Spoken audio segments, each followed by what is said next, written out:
Welcome to another deep dive. Today, we're going to tackle Oh, yeah. a question you sent in Okay. that's deceptively simple. Mm-hmm.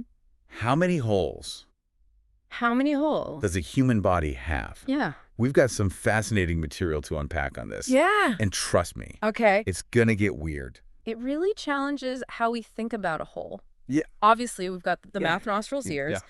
but this source pushes us Yeah. to think way beyond the obvious. Okay. Mm-hmm. So the source starts by blowing our minds Right. with examples of how holy we are Yeah. at a microscopic level. Mm-hmm. Like, did you know that rubbing garlic on your foot Okay. can lead to tasting it in your mouth Mm-hmm. an hour later? Oh, wow. Those molecules are tiny enough Yeah. to pass right through our skin? And it gets even wilder. Whoa. This source talks about neutrinos, Yeah. subatomic particles so small Right. that billions pass through our thumbnail every second. Yeah. If we count holes at that scale, Right. we might as well say our body is one giant hole. Whoa, right? Yeah. It really makes you question what it means for anything to be solid. Yeah. But then the source throws us a lifeline Okay. with this thought experiment about a tiny spaceship. Exactly. Mm. Imagine a spaceship about 60 microns wide, Okay. roughly the width of a human hair. Uh-huh. It could enter our pores, Yeah. which would seem like huge caverns to it, Right. but it wouldn't be able to exit the other side Okay. or squeeze between our cells. Right.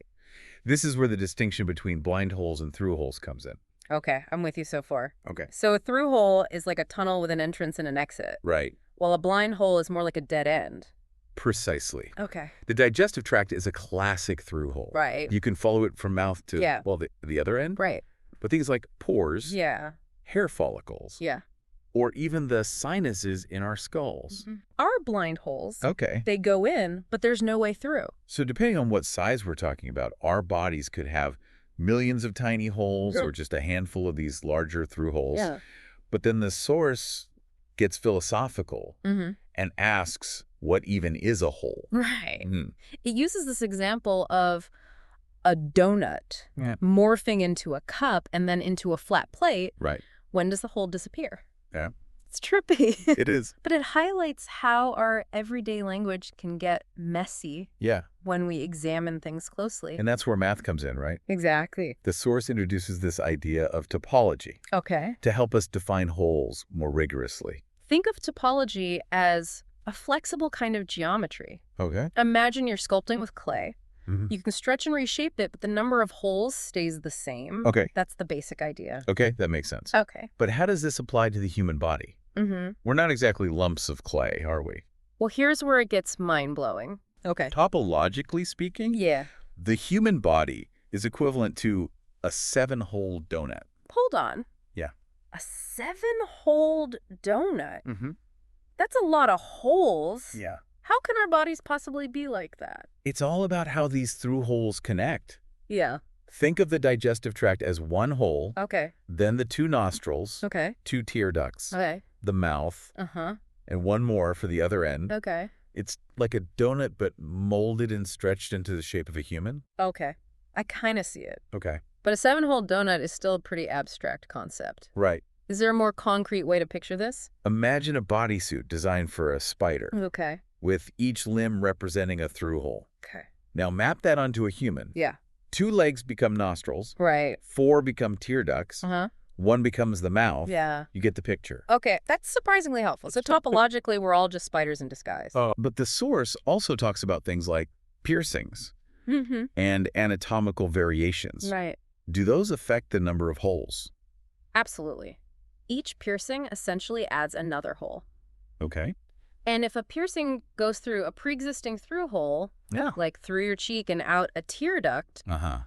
that counts as 2 new holes from a topological perspective. Wow, this is getting surprisingly complex. Yeah. What about those anatomical variations? The source mentions things like extra tear duct openings or accessory sinus openings. These are less common, Yeah. but each one can add to an individual's total hole count. Okay. It's fascinating to think that many of us might not even know how many extra holes we have Right. unless we've had very specific medical scans. This is making me see my own body in a whole new way. Yeah. It's amazing how a simple question about holes can lead us down such a fascinating rabbit hole. Indeed. And this is just the beginning. Okay. We only just scratched the surface Uh-huh. of what this source has to offer. Oh, wow. Yeah. So we've established that, topologically speaking, Yeah. we're all basically seven-hole donuts. Yeah. But the source goes even deeper, Okay. exploring each of these holes individually. It starts with what it calls the grand central station of the human body, the nasal cavity. It's remarkable how many openings connect to this one space. Right. We've got the nostrils, of course, Yeah. but also the tear ducts. And if the eardrum wasn't there, our ears would also connect directly to the nasal cavity through the eustachian tubes. Right. It's amazing how interconnected everything is. Exactly. The source points out that if you were a microscopic traveler entering through the mouth, Okay. you could choose to journey down the esophagus to the stomach, Yeah. or venture into the trachea and wind up in the lungs.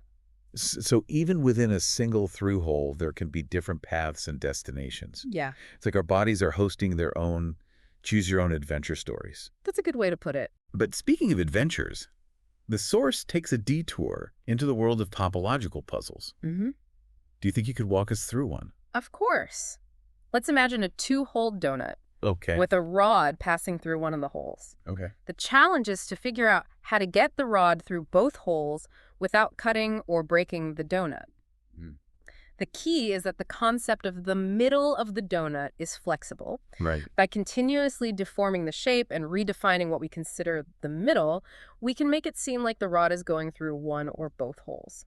It really messes with your perception of what a hole is Yeah. and how we define it. Yeah. It's almost like a magic trick. It is. Yeah. And it leads to a more formal understanding of a homeomorphism, Okay. the concept we discussed earlier. Yeah. Remember how we talked about sculpting with clay? Yeah. You can mold it into various shapes without changing how many holes it has. Right. That's the essence of a homeomorphism. So it's about transforming one shape into another without cutting or gluing, just by stretching and bending. Exactly. But why is this concept so important when it comes to counting holes? Because it lets us see if two seemingly different shapes are actually equivalent in terms of their whole structure. Okay. If you can transform one into the other through these homeomorphisms, they have the same number of holes. Okay. This is how we can confidently say that a coffee cup is topologically speaking the same as a donut. Okay, now it's all clicking back into place. Yeah. So that's how we get to the human body being a seven-hole donut. Right, exactly. We're reducing its complexity to a simpler form, Right. focusing just on the through holes and their connections. Exactly. It's a powerful tool for understanding the fundamental structure of our bodies. Yeah.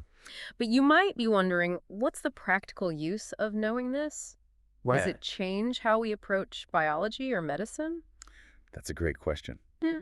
It seems pretty abstract at first glance. While it might not have direct applications in your typical doctor's visit, this perspective is valuable for fields like developmental biology, What? where understanding how cells and tissues fold and connect during embryonic development is crucial. Okay. It can also be helpful in designing surgical procedures Yeah. or even creating new biomaterials that mimic the intricate structures of the human body.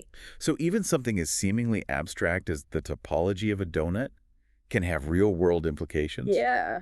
But the source also talks about variations in the number of holes people can have, Right. like those extra tear duct openings we discussed. Yes, and don't forget those accessory sinus openings. Oh, right. These are less common, Yeah. but they highlight the incredible diversity of the human body. It's fascinating to think that we all share this basic seven-hole donut structure, but with subtle variations that make us unique. Yeah. It's a reminder that there's always more to discover, Right. even about something as seemingly simple as our own bodies. Absolutely. But our deep dive isn't over yet. Okay. There are still some fascinating threads to unravel, especially when we start to consider the philosophical implications of what constitutes a whole. So we've journeyed from microscopic pores to the intricate tunnels of our digestive system, Yeah. exploring the surprisingly complex world of holes in the human body. Right. But I think it's time to circle back to a question the source raises early on. Okay. What even is a hole? It's a question that's deeper than it first appears. Yeah. The source uses this great example of a donut. Okay. morphing into a cup, Right. and then a plate. Yeah. It makes us really think about what defines a whole. Right. Is it just empty space, Yeah. a boundary, Hmm. or something more abstract? It really makes you question those everyday words we take for granted. Uh-huh. And then there's that whole question of Yeah. whether wholes even exist independently, Oh. or if they're just a concept we use Yeah, to describe the absence of something else. exactly. It's a bit of a mind bender. It is. But it's these kinds of questions that push us to Yeah. examine our assumptions. Right. And think more critically? Yeah. While the philosophy of wholes might not impact our daily lives, Right. it reminds us that there's often more to things than meets the eye. So how does this philosophical perspective change our understanding of the human body? It reminds us that our understanding of the body Yeah. is constantly evolving. Right. What we call a whole today Mm-hmm. could be redefined as our knowledge grows. Yeah. Even something as basic as the number of holes we have Okay. can change depending on how we define a whole and at what scale we're looking. It's humbling to realize that even the things we think we know can be challenged and refined. Yeah. It makes you appreciate the ongoing process of scientific discovery. Precisely. Science isn't about having all the answers, Yeah. but about constantly questioning, exploring, and refining our understanding of the universe. Well said. This deep dive has really changed how I see my own body. Oh, wow.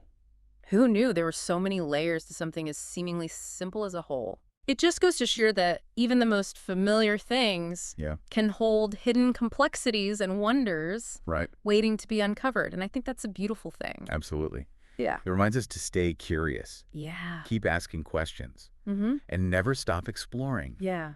You never know what fascinating discoveries might be lurking just around the corner. Well, on that note, it's time to wrap up this deep dive. Okay. But before we go, I want to leave you with a thought. Okay. What other seemingly simple biological questions Yeah. might have surprisingly complex answers? Mm. What assumptions do we make about our own bodies that could be challenged by a deeper exploration? Right. Keep those questions in mind as you go about your day, Oh, yeah. and you might just stumble upon your own fascinating discoveries. That's a perfect note to end on. Thanks for joining us on this deep dive into the surprisingly complex world of holes in the human body. Mm-hmm. Until next time, keep exploring, keep questioning, and keep learning.